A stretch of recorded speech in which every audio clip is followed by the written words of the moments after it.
Assalamualaikum warahmatullahi wabarakatuh. Saya di sini akan menjelaskan tentang analisis statistik non parametrik. Sebelum kami jelaskan, izinkan kami untuk perkenalan dulu ya. Nama saya Ki Surya Pratiwi, NIM 185100010. Ini tugas kami untuk menyelesaikan tugas statistik 2. Selanjutnya kami akan menjelaskan tentang pengertian statistik parametrik dan non parametrik. Statistik parametrik yaitu ilmu statistik yang mempertimbangkan jenis sebaran atau distribusi data, yaitu apakah data penyebaran secara normal atau tidak. Dengan kata lain, data yang akan dianalisis menggunakan statistik parametrik harus memenuhi asumsi normalitas. Pada umumnya, jika data tidak menyebar normal, maka data seharusnya dikerjakan dengan metode statistik non-parametrik atau setidaknya dilakukan transformasi terlebih dahulu agar data mengikuti sebaran normal, sehingga bisa dikerjakan dengan statistik parametrik. Jadi, kalau mau pakai statistik parametrik itu datanya harus normal ya. Kalau tidak normal itu menggunakan statistik yang non parametrik. Nanti akan saya jelaskan. Selanjutnya yaitu contoh dan ciri-ciri statistik parametrik.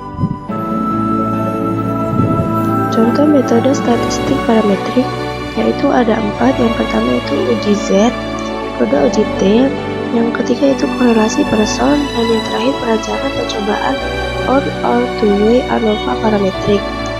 Ciri-ciri statistik parametrik yang pertama itu data dengan skala interval dan rasio, dan yang terakhir yaitu data menyebar atau berdistribusi normal. Nah, selanjutnya itu keunggulan dan kekurangan statistik parametrik. Keunggulan dari statistik parametrik yaitu syarat-syarat parameter dari suatu populasi yang menjadi sampel biasanya tidak diuji dan dianggap memenuhi syarat. Pengukuran terhadap data dilakukan dengan kuat. Observasi bebas satu sama lain dan ditarik dari populasi yang distribusi normal serta memiliki varian yang homogen. Kelemahannya yaitu populasi harus memiliki varian yang sama. Variabel-variabel yang diteliti harus dapat diukur setidaknya dalam skala interval.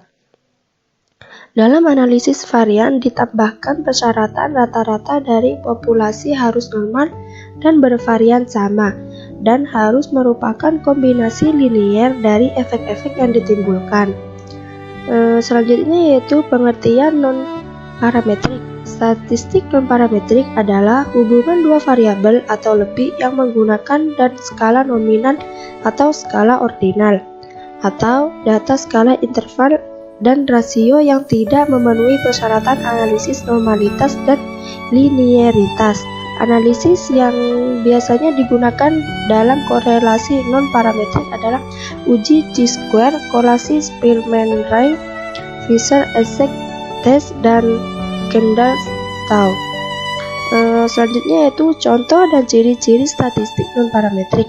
Contoh metode statistik non-parametrik yaitu uji tanda, Sig test atau rank sum test Wilcox, rank correlation test atau Spearman, atau Fisher probability Essek test, dan yang terakhir itu chi-square test, dan lain-lain. Ciri-ciri statistik non-parametrik yaitu data tidak berdistribusi normal. Umumnya data berskala normal dan ordinal. Umumnya dilakukan pada penelitian sosial. Umumnya jumlah sampel kecil. Keunggulan dan kekurangan statistik non-parametrik. Keunggulannya yaitu tidak membutuhkan asumsi normalitas secara umum secara umum metode statistik non-parametrik lebih mudah dikerjakan dan lebih mudah dimengerti jika dibandingkan dengan statistik parametrik, karena statistik non-parametrik tidak membutuhkan perhitungan matematik yang rumit seperti halnya statistik parametrik. Proses perhitungan pada statistik non-parametrik biasanya lebih sederhana dibandingkan pada statistik parametrik, khususnya untuk sampel kecil. Statistik non-parametrik dapat diganti data numerik nominal dengan jenjang atau ordinal. Dan yang terakhir yaitu kadang-kadang pada statistik non-parametrik tidak membutuhkan urutan dan jenjang secara formal karena sering dijumpai hasil pengamatan yang dinyatakan dalam data kualitatif. Nah, untuk kelemahan statistik non-parametrik yaitu yang pertama, statistik non-parametrik terkadang mengabaikan beberapa informasi tertentu. Yang kedua yaitu hasil pengujian hipotesis dengan statistik non-parametrik tidak setajam statistik parametrik. Dan yang terakhir yaitu untuk sampel besar perhitungan untuk statistik non-parametrik menjadi rumit. Nah, selanjutnya yaitu saya akan menjelaskan contoh yang saya buat ya, yaitu saya menggunakan yang chi-square. Uji chi-square atau seiring juga orang menyebutkan uji chi kuadrat bertujuan untuk mengetahui hubungan antara variabel yang terdapat pada baris dengan kolom. Jadi, data yang digunakan untuk uji chi-square harus berbentuk data frekuensi, bukan data yang berbentuk rasio ataupun skala. Dasar pengambilan keputusan dalam chi-square dapat dilakukan dengan melihat nilai output chi-square test hasil oleh data dengan SPSS. Dalam pengambilan keputusan kita dapat berpedoman pada dua hal, yakni membandingkan nilai chi-square hitung dengan chi-square tabel. Nah, selanjutnya yaitu chi-square melihat nilai asymmetric. Jika nilai asymmetric kurang dari 0,05, maka terdapat hubungan yang signifikan antara basis dan kolom. Nah, yang kedua itu jika nilai signifikan kurang dari 0,0 lebih dari 0,05, maka tidak terdapat hubungan yang signifikan antara berbasis kolom. Melihat nilai chi-square, jika nilai chi-square hitung lebih dari chi-square tabel, maka terdapat hubungan antara baris dengan kolom. Nah, jika nilai chi-square hitung kurang dari chi-square tabel, maka tidak terdapat hubungan antara baris dengan kolom. Nah, contoh kasus chi-square. Mahasiswa UI Maulana Malik Ibrahim Malang, Fakultas Ekonomi akan mengadakan penelitian tentang berapa banyak jurusan yang ada di Fakultas Ekonomi dan berapa banyak mahasiswa dari masing-masing jurusan di Fakultas Ekonomi. Untuk kode jurusan yang ada di Fakultas Ekonomi yang banyak peminatnya akan saya beri kode 1. Nah, untuk yang peminatnya sedang-sedang saja saya beri kode 2, dan untuk yang sedikit peminatnya saya beri kode 3. Kemudian untuk jumlah mahasiswa pada jurusan masing-masing, yaitu pada jurusan manajemen saya beri kode 1, jurusan akuntansi saya beri kode 2, dan jurusan perbankan syariah saya beri kode 3. Dalam skala nominal yang kita gunakan, pemberian kode tidak memiliki tingkat yang berfungsi sebagai coding saja, sehingga coding-coding tersebut bisa diganti dengan angka atau huruf. Nah, selanjutnya bisa dilihat ya tabel kasus chi-square. Nah, di sini sudah jelaskan. Nah, selanjutnya yaitu analisis SPSS. Nah, buka lembar kerja SPSS, terus lalu copy dan pastekan coding dari status data jurusan dan coding jumlah minat mahasiswa per jurusan ke dalam lembar kerja SPSS. Nah, selanjutnya itu masukkan menu variabel view untuk beri nama pada variabel panah menu tabel. Nah, bisa dilihat ya, ini hasilnya yang sudah saya cantumkan. Selanjutnya yaitu yang keempat, klik menu values untuk yang keempat yaitu klik menu value untuk memberikan penjelasan coding variabel nama jurusan dan minat mahasiswa pada jurusan. Nah, yang kelima yaitu menu masuk menu analyze, kemudian pilih deskriptif statistik, kemudian masuk sub menu cross tab. Nah, yang keenam yaitu masukkan variabel name JLS. Nah, itu artinya manajemen jurusan ya, pada kotak row, dan minat mahasiswa pada jurusan ke dalam kotak columns.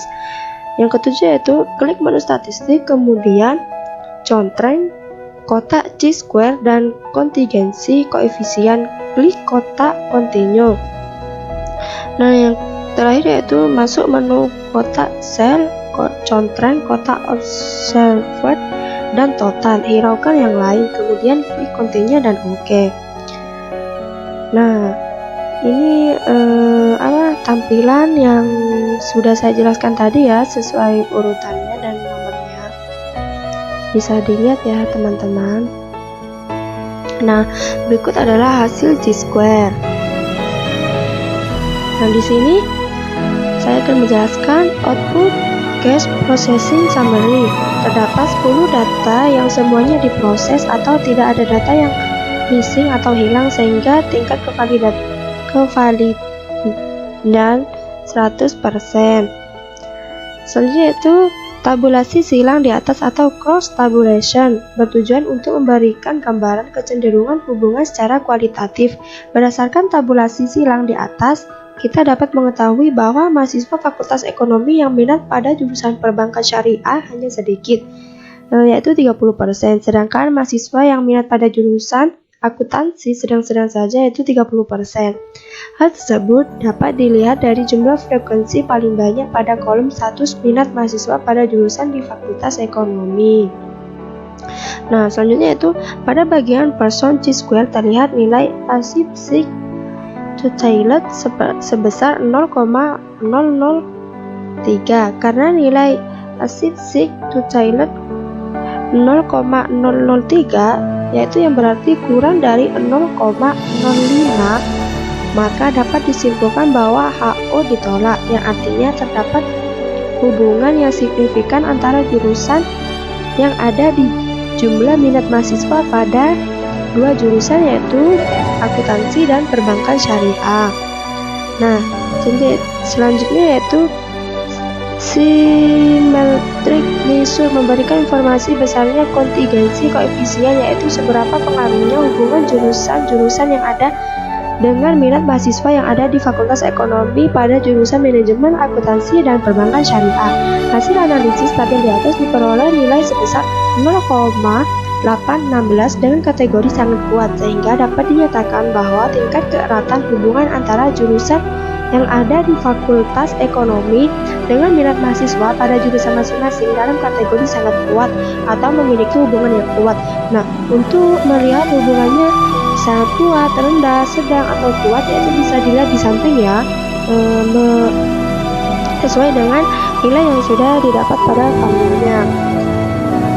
Nah, cukup sekian, terima kasih. Jangan lupa di like dan komen ya teman-teman.